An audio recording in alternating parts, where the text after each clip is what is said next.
I think in a pretty good condition, despite some of the threats that Sanef mentions, which I'm quite sure we'll get into. The thing about South Africa is that what distinguishes us from most is the strong constitutional protections of freedom of expression as well as freedom of the media.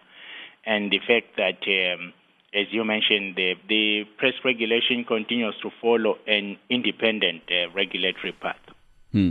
Mr. Mthembu, let me get your thoughts. Indeed, I will agree with Cooper that we are a beacon of press freedoms. But as you will know, that we are this beacon precisely because the ANC, the ruling or the governing party in this country, even before we were in government, we adopted a media charter, a charter that put the freedom of press at its centerpiece. You'll also know that we did this precisely because the system we're fighting, the apartheid system we're fighting, had in fact also co-opted some part of the media, and those media that were anti the system or anti-government were basically being seen as terrorists, were being also persecuted, and basically there was no freedom.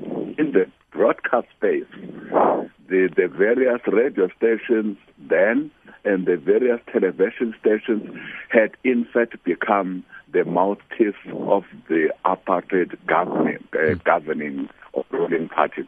It is these things that made the press to be part of our arsenal in the struggle. Okay. And that's why we are then proud today that as we celebrate this World Freedom Day, the ANC continues to advance and to advocate for the freedom of the press within the context of the South African Constitution, which I will speak to. Well, we will. We certainly will. And we'll also talk about the emerging tensions between the ruling party, stroke government, and the press, the media in general. But let me also welcome Nick Dawes. He is the Media Freedom Chairman at SANEF. Thank you very much. Firstly, let me get your thoughts then on the World Press Freedom Day today.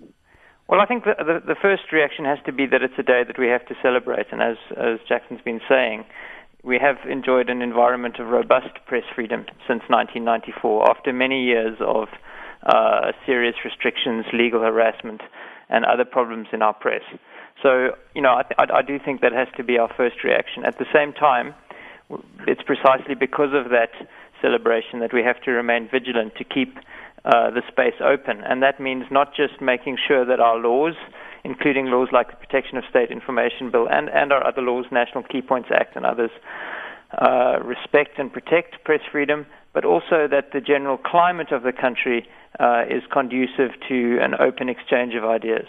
But is it conducive? Well, I think it's a very mixed picture.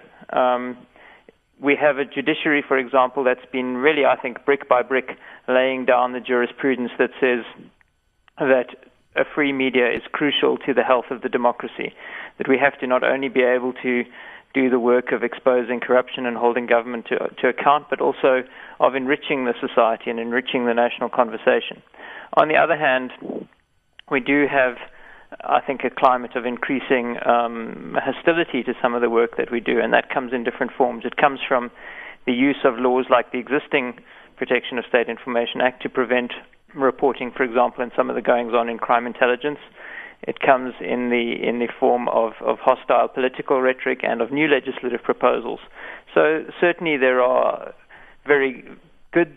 There's a very good history over the last 18 years, but there are also some warning signs that we need to take account of and that we need to remind ourselves to remain vigilant. All right, let me bring in Professor Cooper then, because I mentioned this emerging tension between the ruling party, stroke government, and the media in general. Firstly, I'm not sure whether that is unhealthy, or is it healthy tension?